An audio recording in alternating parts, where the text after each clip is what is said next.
Thank you all for joining. Appreciate your time. This webinar will be providing information on two different programs today, both the Fleet Zero program and the Clean Fleet Vehicle and Technology Grant Program. We will kick things off from there with just kind of touching on the agenda first.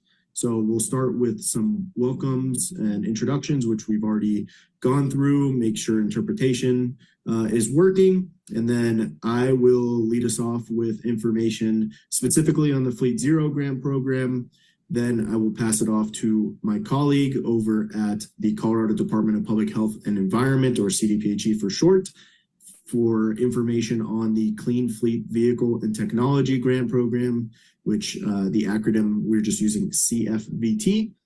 Then from there, we will pass it off to the coaches that were able to join today from the Recharge Colorado program, who are incredible, offering really helpful free support across all of Colorado for answering questions about these programs and other program offerings from the state. And then we have an appendix at the end of the slide deck that we can just quickly show, but it's there really just as helpful information for everyone. And then we will have the question and answer session. Currently, I just want to make sure to let everyone know as well that this webinar is being recorded. So we will post the webinar afterwards on the program webpage. So please just remain on mute during the webinar. You can enter questions in the chat or in the Q&A. We will answer all of the questions then during the Q&A session. And also questions can be submitted not just during this webinar, but afterwards as well until September 23rd at 5 p.m. Mountain Time for the Fleet Zero program, and for the Clean Fleet Vehicle and Technology Grant Program until a day later at 5 p.m. Mountain Time.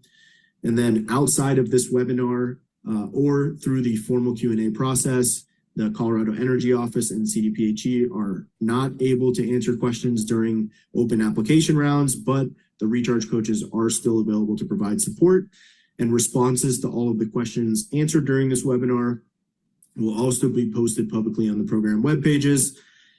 And then we will send out this slide deck and the associated links to all of the webinar registrants afterwards, and we'll post it on the webpage as well. So with that, I will go ahead and get us kicked off with an overview of the Fleet Zero grant program. So the Fleet Zero program offers competitive grant funding throughout all of the state of Colorado to install electric vehicle charging, and that can support either light, medium, or heavy duty on and off-road commercial, otherwise known as fleet EVs. And when we say the word fleet, we get a few questions about that. So what we are referring to is vehicles or equipment that is used for business or organizational purposes. And a fleet, for that definition, for the purposes of the program, can consist of just one or more electric vehicles. So if you're a business owner and you just have one vehicle and you want to transition that vehicle to an EV, then you can still be eligible. You will still be eligible for the fleet.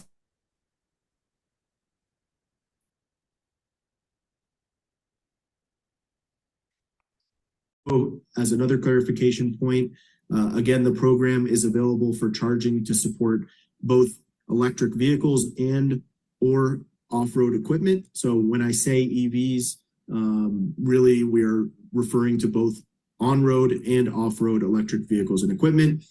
The program is available statewide, and we do offer prioritized investments specifically in disproportionately impacted communities, and we offer enhanced incentives for qualifying entities, which I will describe in a few slides.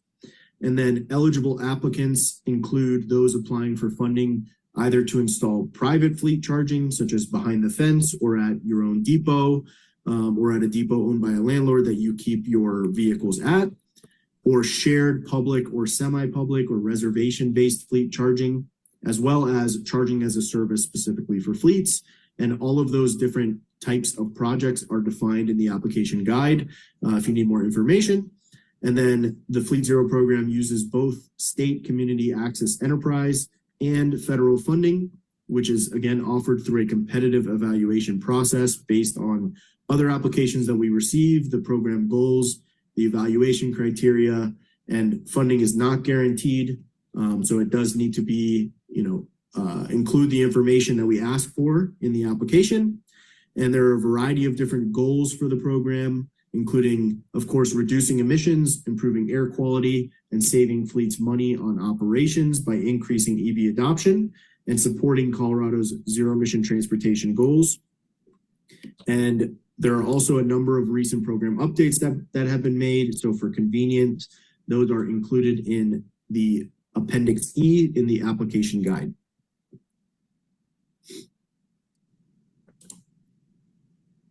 So firstly, we'll start off with, is your project eligible for the program? So on this slide, we've included all of the different eligible applicants, which are listed on the left hand of the slide. And then on the right, and I won't touch on the eligible applicants because I think that is fairly straightforward, but just related to the ineligible applicants, in case there's someone on this call that is, making sure that you're eligible if you're any of the following. So EV charging for electric transit vehicles, you should go to the Clean Transit Enterprise instead. If you're seeking EV charging for micromobility, for personal use vehicles, for single family or multifamily housing, or if it's required by state, local, or regional building code requirements, or charging that is first come, first served for the general public, that would not be eligible to the Fleet Zero program. Again, it is only for EV charging that is intended primarily to support electric fleet vehicles. If you're seeking charging that will be available first come, first serve for the general public or for multifamily housing, you can apply through the Charge Ahead Colorado program, which is currently open right now as well. And if there is charging required by building code, we can fund charging that is in excess of building code requirements, but not code required chargers, but there is an exemption for qualifying entities. And then also charging providers, if you would not own and operate the chargers, then you would not be eligible. If you're going to own and operate the chargers, as it's stated on the left side, then you would be. And then also any past CEO awardees that are not in compliance would not be eligible either. Other than that, it's very wide ranging for the eligibility as shown again on the left side of this slide. And we also ask that applicants plan to complete projects within the timelines listed towards the bottom of the slide based on their intended installation date for projects including level 2 charging ports or for projects also including DCFC ports, so that we can prioritize funding towards projects that are intended to be completed, in those timelines. If your project is intended to be completed after those dates, then please apply in a future round. And that would be based on, again, your intended installation date, not counting kind of delays that might be encountered from the utility. Projects with planned times longer than that, again, should submit in a future application round. And then in terms of a review of the different types of applications and the associated timelines, we have currently 2 different types of applications that we offer through the Fleet Zero program. This webinar is particularly related to the standard application, which we offer 2 times per year in the spring and the fall for 30 to 60 days. This round will be open from September 15th, started this Monday, until October 17th at 5 p.m. Mountain Time. And then again, the Q&A form and formal Q&A period is currently open right now through Monday, September 22nd at 5 p.m. Mountain Time. And we will send this slide deck out with all of the links as well, and they're on the webpage. But if you don't ask a question during the webinar and have one that comes up afterwards, you can still submit them through the form or email them to me.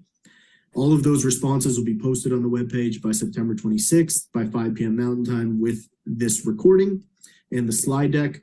And then we estimate that award notifications will be sent out about 60 days after each round closes. So 60 days after October 17th, when this round closes, is what we anticipate. And then the next standard application round, again, we offer them in spring and fall. So the next one will be in spring 2026. And then we also have a rolling application, which is open year-round on an ongoing basis. However, the rolling application is only available specifically to entities that are categorized as qualifying entities, again, which I'll review in an upcoming slide, if they are requesting up to $50,000 or less. So anyone that is not a qualifying entity, or if you are a qualifying entity and you're requesting greater than $50,000, then you would have to apply through the standard application during an open standard application round. And if you do apply to the rolling application and are eligible, we only can provide up to 3 rolling application awards per year. It's really intended for, individual projects. If you're planning to apply for multiple projects, then better to use the standard application. And we do turn those award notifications around quicker for the rolling application for those smaller scale projects. And then we also are currently working on developing a new application for the Fleet Zero program, specifically for medium and heavy duty charging hubs. And as part of that, we're currently conducting an analysis to support the development of that application, which will be focused on public reservation-based or fleet charging as a service hubs, specifically designed for medium and heavy duty electric trucks. And we expect to provide more information about that towards the end of the year or the beginning of next year.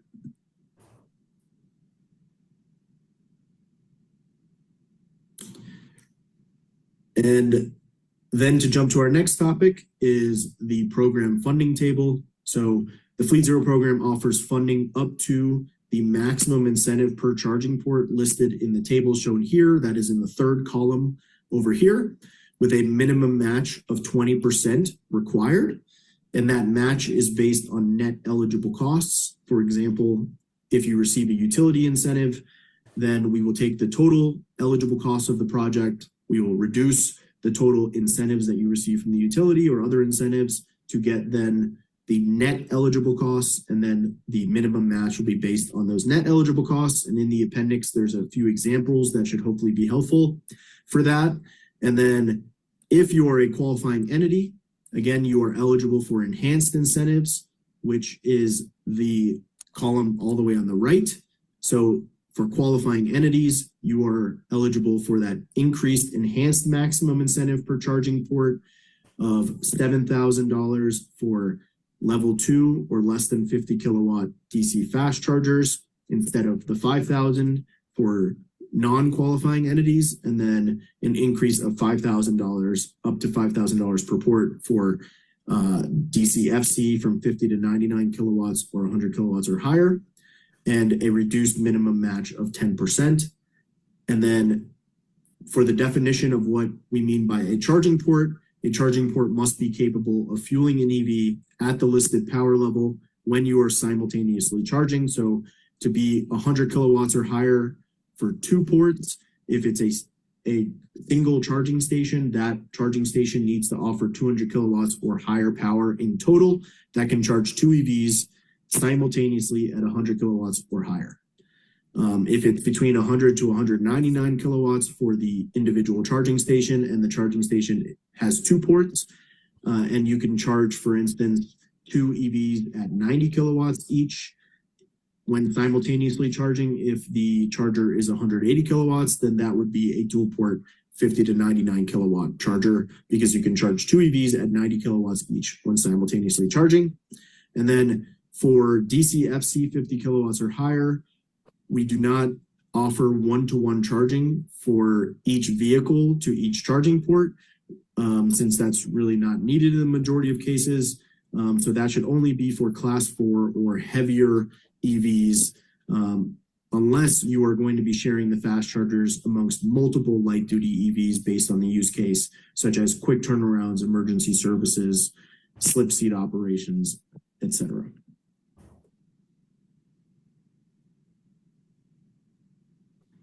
All right, and then to, again, just provide a bit more context related to enhanced incentives and qualifying entities that I mentioned a few times already. So to reiterate, enhanced incentives include increased funding up to those enhanced maximum incentive amounts that were shown on the way right column in the program funding table. Enhanced incentives also include a reduced minimum match of 10% required instead of 20% required. That includes the rolling application eligibility for requests up to $50,000 or less, and prioritized scoring during the competitive evaluation process. And enhanced incentives are available for all qualifying entities, which include any one or more of the different entities listed in this slide. So certified businesses, and we can only offer these incentives for businesses that have the certification, and that documentation will need to be submitted for eligibility verification in the application. And then also for government agencies, nonprofit organizations, not-for-profit and public schools, and tribal governments and entities. And I will note that charging for electric school buses is eligible through the Fleet Zero program. Additionally, we also offer prioritized scoring for all applications that are located in and all projects that would support EVs significantly operating in a disproportionately impacted community. And that would be identified through the CEO Transportation Equity Screening Tool, which is linked on this slide, which includes census block groups that meet the definition of a disproportionately impacted community as established in Colorado state statute. And when you use that tool, all you need to do is enter the site address in the search bar to confirm whether the site is located in a designated disproportionately impacted community or not.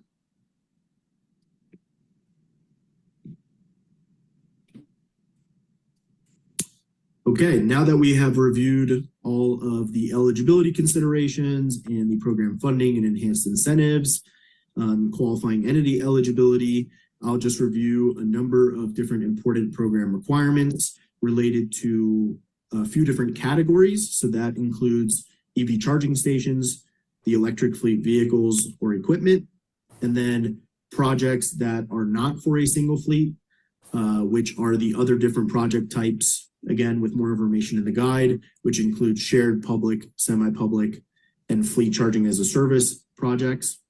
So I'll start with EV charging stations. Firstly, the charging stations must be kept operational, must be maintained, and in ongoing utilization in the state of Colorado for at least 5 years from the date of initial installation. Those installations must be performed by an electrician that's licensed to do business in Colorado with the appropriate insurance as outlined in the guide. Installations must comply with all applicable permitting, zoning, code, and accessibility requirements. For federally funded projects, the incorporation of accessible design standards is required. And you can reference the U.S. Access Board for more information on that and the application guide.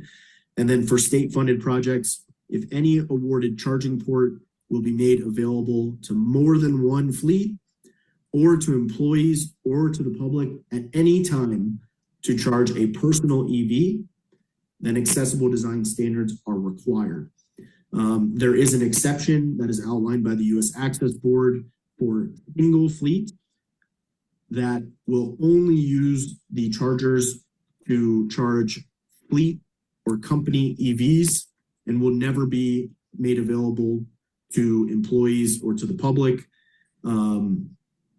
to not be required to incorporate accessible design, but even if not required, we still strongly recommend incorporating accessible design to provide equitable access for employees. And then also, in addition to that, for electric fleet vehicles or equipment, the funding is eligible again to support charging for on and off-road fleet electric vehicles or equipment. We also will need proof of ownership with Colorado registration or international registration plan, purchase order, or at least a 3-year executed lease for the EVs that will be utilizing the chargers as referenced in the awarded application at the time you submit for final reimbursement. So you won't need to show that until the charging station is installed, operating, the project is completed, and you are submitting for reimbursement, since this grant program again is reimbursement based. And then there are some exceptions for that for the project types that are listed at the bottom of this slide.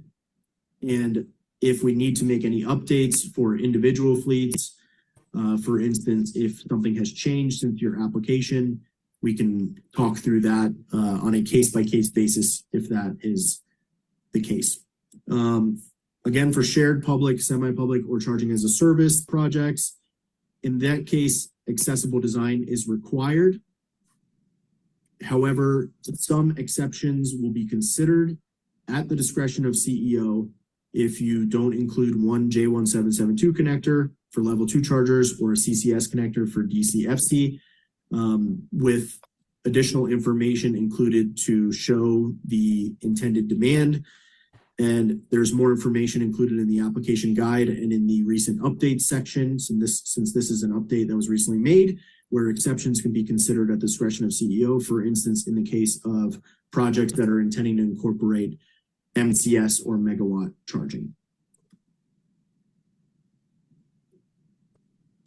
And then I won't walk through this whole slide, but this just, again, provides an overview of the eligible costs, which are only eligible if the costs are incurred during an executed grant agreement term with the Colorado Energy Office. So you have to apply, get awarded, and then once you get awarded, you then have to fill out a number of pieces of information to then get your executed grant agreement. Only after you get the executed grant agreement, that is when costs become eligible. The costs listed here would be those that would be considered eligible if they are incurred during that grant term, if they're associated with the awarded EV charging stations. And another recent update, again, with more information in the guide, is that now you can have at least 5 years of networking coverage for the awarded charging ports, or at least 5 years of telematics software coverage and data reporting as another option.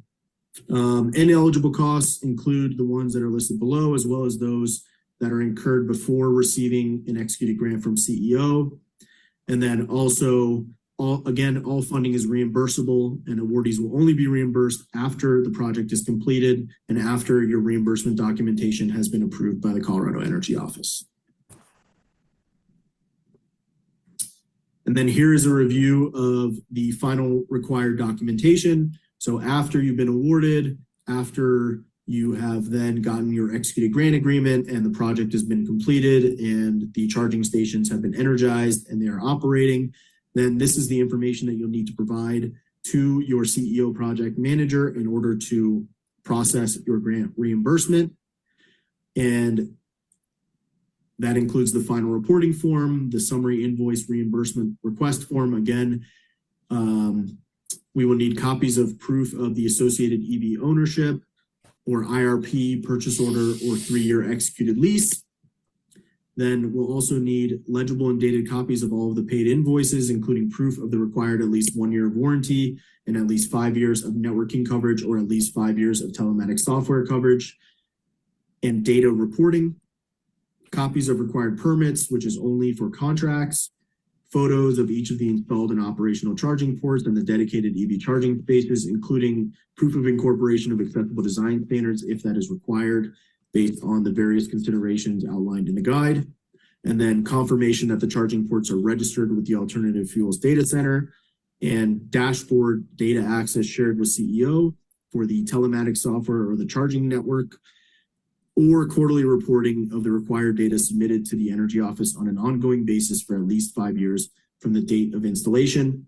And also a clarification that the supported EVs can include both battery electric vehicles, plug-in hybrid electric vehicles, or electric equipment.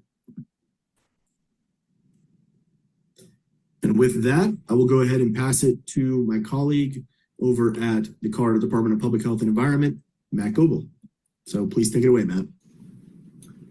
Yes, thank you, Matt Lerman. Appreciate the handoff and the introduction to the Fleet Zero program. To keep it easy for folks on the call today, my name is also Matt, and I am over at the Colorado Department of Public Health and Environment, and wanted to spend a little bit of time this afternoon walking folks through our Clean Fleet Vehicle and Technology Grant Program. In many ways, this is a compatible program to the Fleet Zero whereas we are able to fund vehicles to where the Energy Office can fund the supporting charging infrastructure. So I'll go through some high-level points about our program here, beginning with eligible fuel types. So we are able to accept applications for and potentially fund battery electric vehicles, plug-in hybrid vehicles, near zero emission vehicles, fuel cell electric vehicles, as well as compressed natural gas vehicles if they can prove that at least 90% of their fuel usage comes from recovered methane. When dealing with recovered methane, there are additional resources on our website to help the applicant understand what 90% is comprised of and how to document and show that to program staff for review purposes. The table that you see here on the slide deck outlines our incentive funding levels for all vehicle types.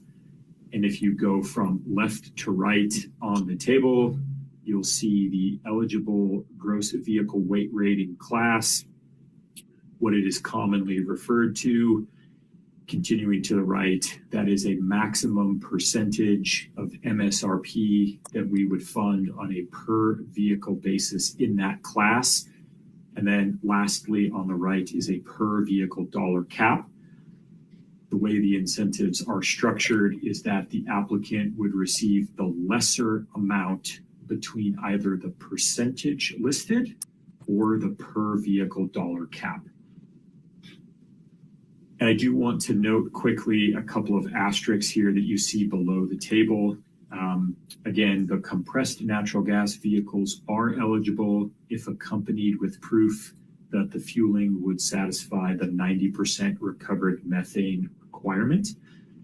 And then I'll also note that for for-profit and private applicants, light-duty vehicles are only eligible if they can prove that an existing fleet that their existing fleet is comprised of primarily medium and heavy duty vehicles. I will say that much more information in much greater detail is available on our program website through our request for application and program guide materials, which we will also share as part of this slide deck and links to the program website to get you the information that you need. If we can have next slide, please. Thank you. So continuing on, wanted to point out that vehicle scrappage is not a requirement for this program. Some federal funded programs do require a scrappage. Ours is an elective scrap where if you have qualifying vehicles outlined in the program guide, you could submit those for scrap consideration, and they would then be worth additional incentive to the fleet who's applying on a per vehicle basis. So the number we have here is $7,500, which is accurate. But again, I would encourage interested parties to read the full context outlined in our program RFA. A distinction here is that, as mentioned, we are unable to fund charging or fueling infrastructure of any fuel type. So if you're interested in electric vehicle charging equipment, you would need to apply through the Fleet Zero program that Matt Lehrman outlined prior in the presentation here. We also are unable to fund used or demonstration vehicles. We also cannot fund a vehicle conversion. So our program eligibility is specifically centered on new vehicles procured from a manufacturer directly or a dealership. For this round of funding, applicants are welcome to request funding for up to 15 new vehicles in total across all eligible fuel types, with a likely maximum of 10 vehicles being recommended for funding. Also to highlight here that previous applicants to the program are welcome to reapply. However, If over multiple rounds of funding, the applicant has previously received 25 or more vehicles from the program, their priority in the scoring process may be reduced depending on the number of qualified applications received. So again, welcome to apply, but historical records may reduce the priority potentially in favor of other applications based on all applications received. Next slide here, please. Great, thank you. Wanted to highlight our program timeline. And again, this is outlined on our program website as well as within the RFA.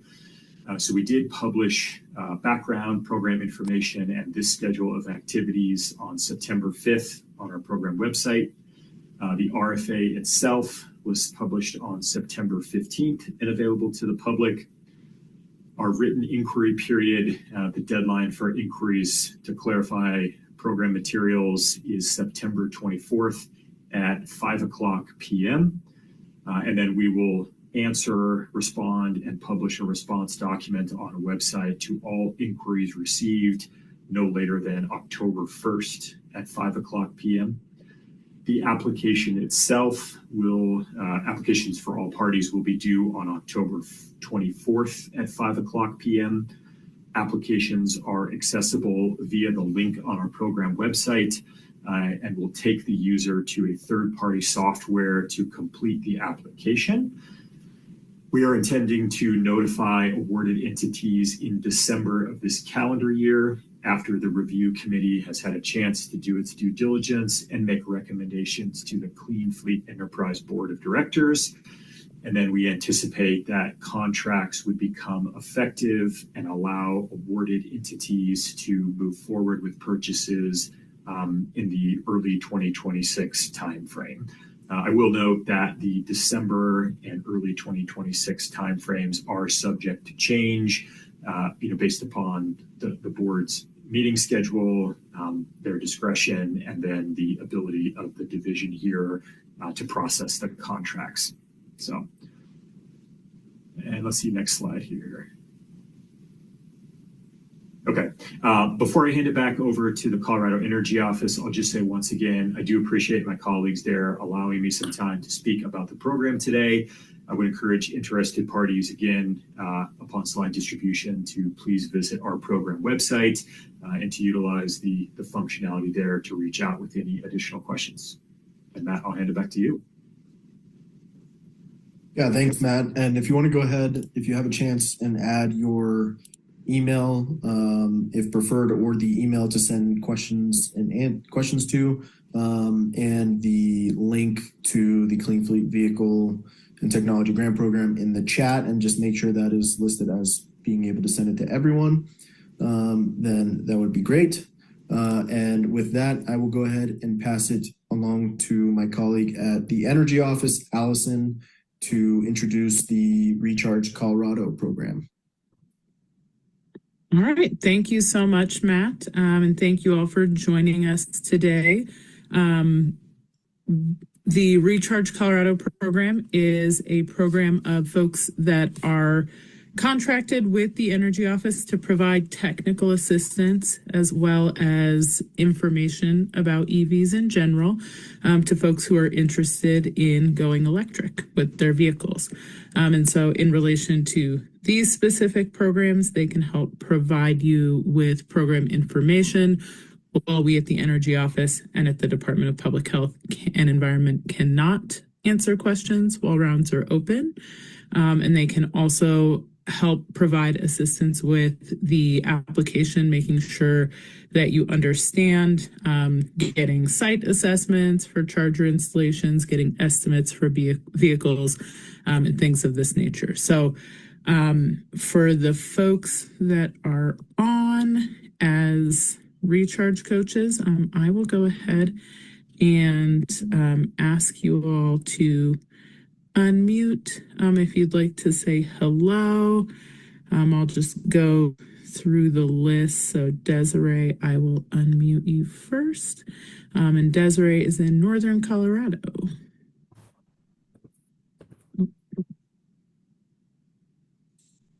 All right, Desiree, are you there? Yes, I am. Hi. I don't think I have the option to turn on my camera, but it is great to be here and to coach for these different grants. So if anybody is in the Northern Colorado region, please reach out to me. I would be happy to have a conversation or answer some questions. All right, and then I do have updated slides with folks' emails, but Desiree, if you can go ahead as well and drop your email in the chat, and that goes for all the coaches as well. And so next I will unmute Dova.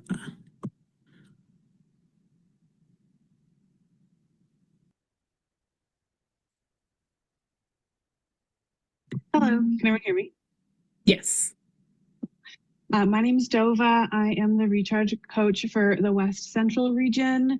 It's basically Summit County West and then Hinsdale, Uray County and up. And I work for CLEAR, which is a small clean energy nonprofit based in Garfield County. Please reach out if you have any questions and you're in my region, and I'll put my email in the chat.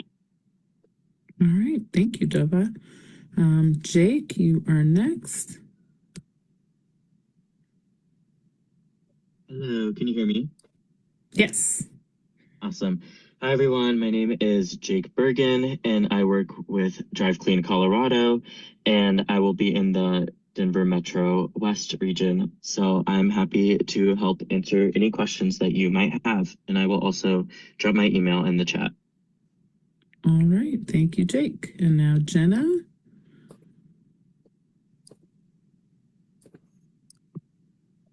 Can you hear me, Allison? Yes. Okay, perfect. Hi, everyone. My name is Jenna Wyatt, and I am the Denver Metro East coach. Happy, similar to all of the other recharge coaches, I'm happy to answer any questions and support folks who are interested in applying for these Fleet Zero program, as well as the CDHPE Clean Fleet and Technology program as well. And then I'll pass it back to Allison.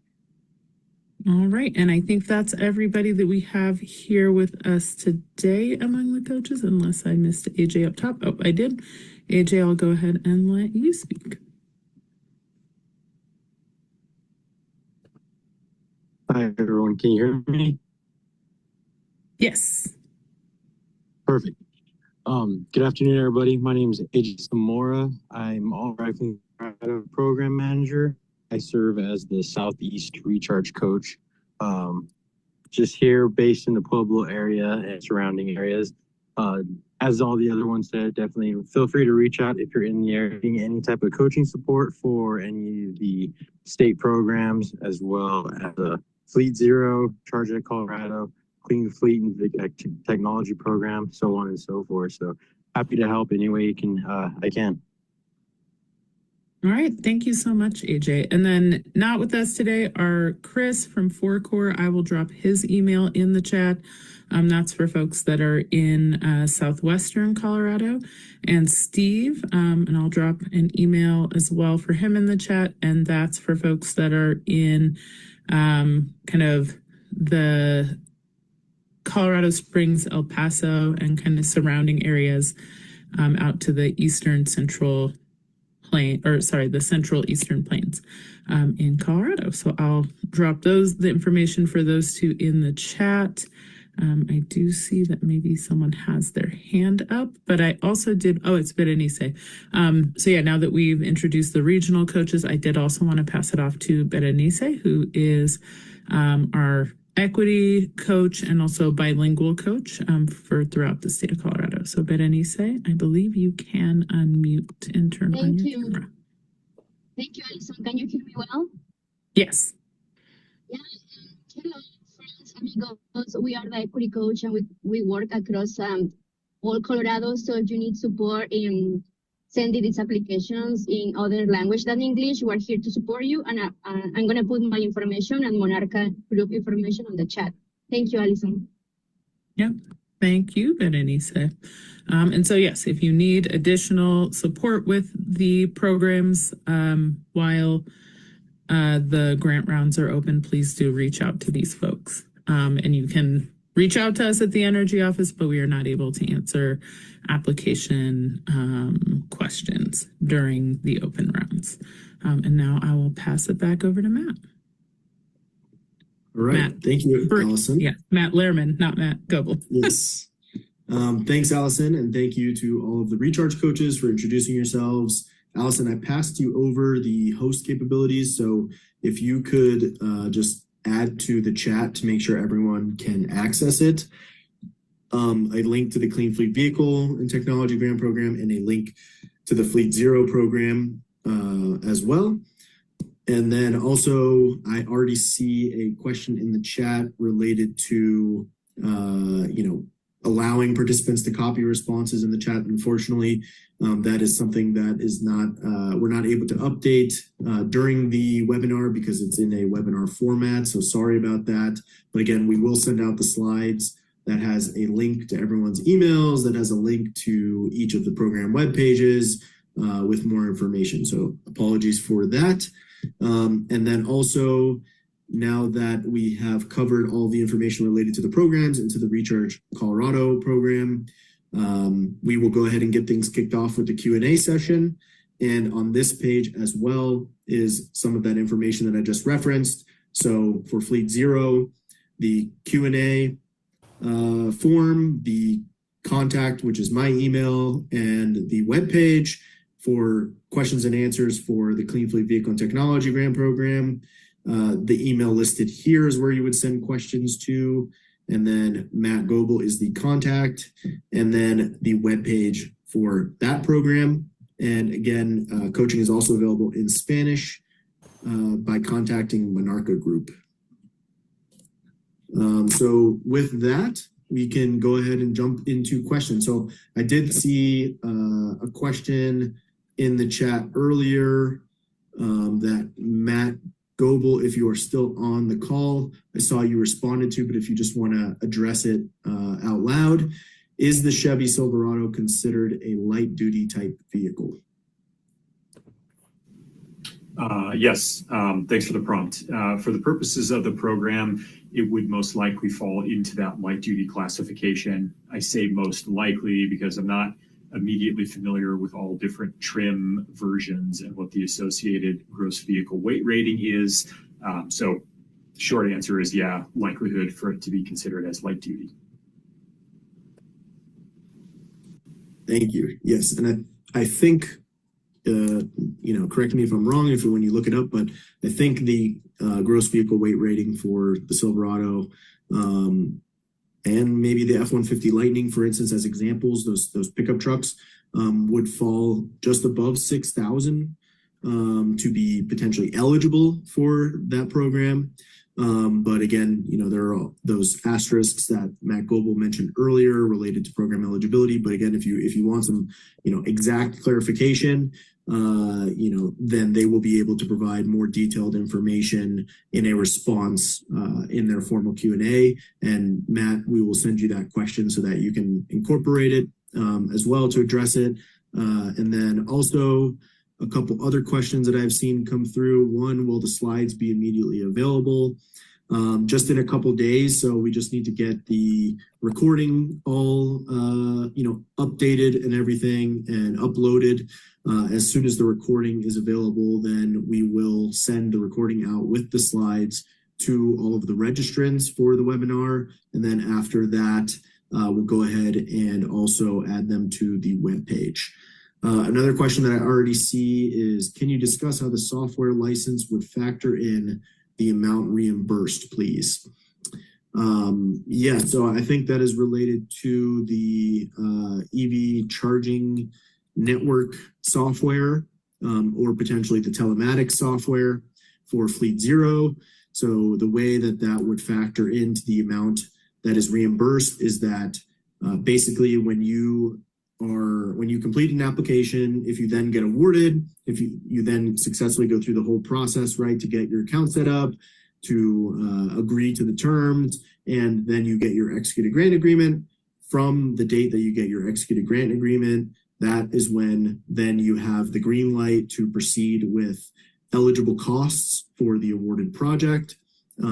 So then once that is the case and you pass that timeline, all of the total eligible costs that are incurred during the grant term, including those for eligible software, would be added to sum up to the total eligible costs for the project. And then we would then reduce any other incentives that you receive for the charging stations, for instance, from your utility, to get your net eligible costs. And then we would run that formula of the amount that you were offered or the minimum match. And again, I'll just show very quickly, we do have an appendix here, which will go out with the slides as well about, EVs and equipment, why are we talking about them? Why are they beneficial? And then also as well, here are a couple examples. I'm not going to walk through them now, but this just walks through a really robust example of how costs are considered for eligible or ineligible costs, how you then add up total eligible costs and remove out any other incentives to get the net eligible costs, and then how then that formula is calculated to compare the award offer amount to the net eligible costs and the minimum match requirement. So that's one example. It's also in Spanish. And then here is a second example as well. And those are both in the application guide too. In addition, there are a variety of different application tips that are included here related to Fleet Zero. There's also a lot of really helpful information for the Clean Fleet Vehicle and Technology Grant Program on their webpage. So this is, again, all outlined in the slide deck. One thing I do want to particularly flag too is that additional helpful information and recent key program updates are included in the application guide in Appendix E, all the way at the bottom of the guide, so that they're easier to find. Those updates are throughout the guide, but that appendix just kind of quickly highlights, what are the major updates so that you can reference them more easily. And then also, we do recommend that you use the standard application preparation document, which shows all the questions that are asked in the online application, to draft your responses and to save them in advance. That can also probably help you with any questions during the Q&A period, and will help you with identifying what information you need when submitting an application. There's also some additional funding and resource information in the slide deck as well. And again, that's all in the appendix and will be sent out with the slides. But just to answer that question, so I think we've got that one covered. We just had another one come in. Do you guys help to coordinate with the utility provider for installing the charging stations? No, we do not provide direct coordination with the utility provider for installing charging stations. However, certainly if you have questions about you're getting in touch with your utility provider, we can generally provide potentially a contact if you need one. And also, I'm sure the recharge coaches can be very helpful with that. So certainly would recommend that you reach out to a recharge coach, and they can provide you with some helpful information about coordinating with your utility. I can tell you this for sure, that if you are in Xcel Energy territory and you are an electric customer for Xcel Energy, they do have something called the Fleet Electrification Advisory Program, or FEAP for short. And that is an offering that you can enroll in through their webpage. And Allison, if you're able to add a link to the business electric vehicles webpage from Xcel, if you're able to find that, that would be great. But if you're interested, then you can enroll in that program, and they provide really robust support. But that's beyond just kind of getting in touch with your utility provider. Black Hills Energy also works with Drive Clean Colorado, who is one of the variety of the recharge coaches, to provide also technical assistance if that would be helpful, and some other utilities might have offerings too. So there's helpful information on the last slide right here that includes links to the Xcel Energy program. programs and offerings to the Black Hills Energy ones, and then also additional Colorado utility offerings. And we definitely do encourage you to go ahead and reach out to your utility, and they can point you in the right direction and let you know if there are other incentives that might be available from them. Okay, I think that's all the questions that I see in the Q&A, but are there any others that I missed?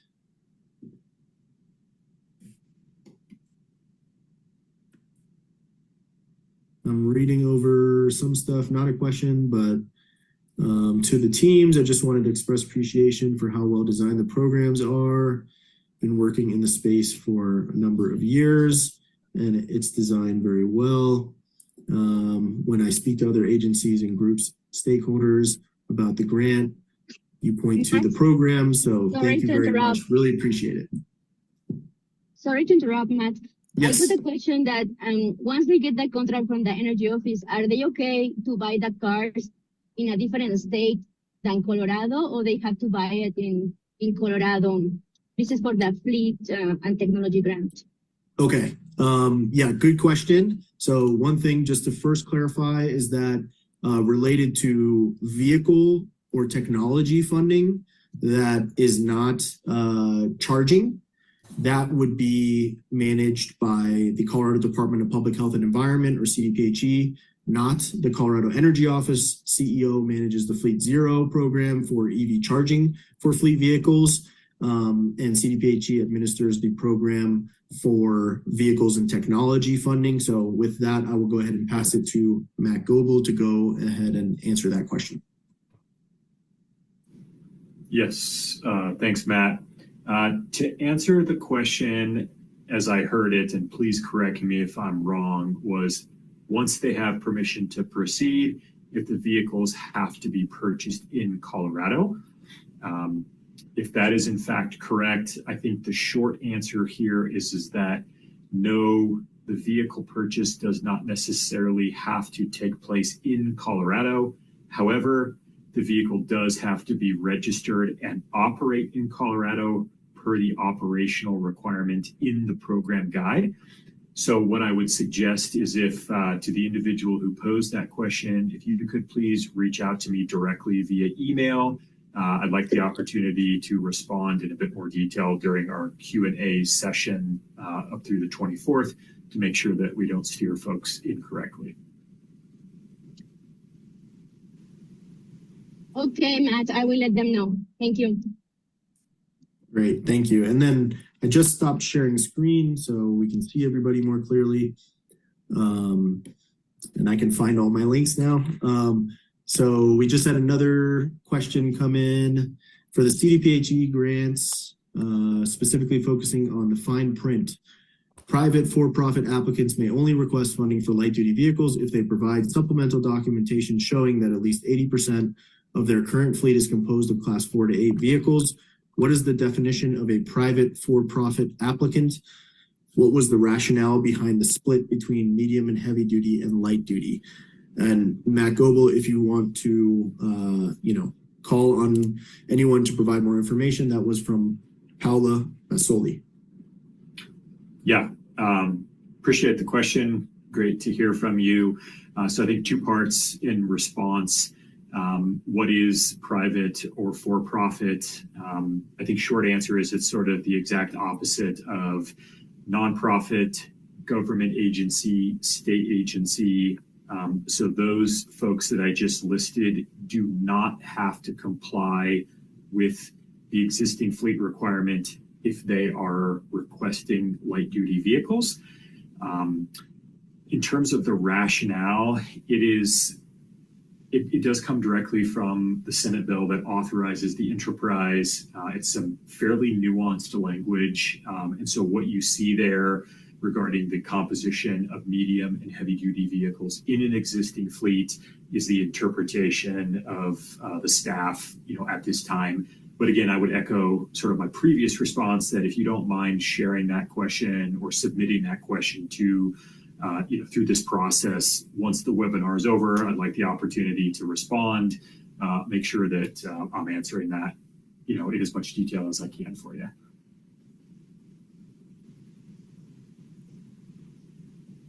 All right, thank you. I think that's all the questions that I see in the Q&A. If anyone has any additional questions, please feel free to add them to the chat, or you can also, if you're able to, you can raise your virtual hand, and we're happy to unmute you so you can also speak more to your question.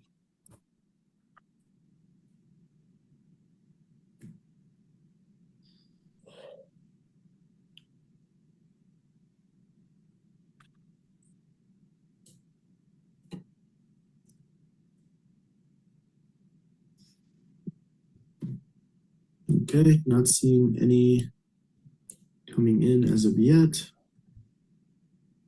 We can give it just another moment.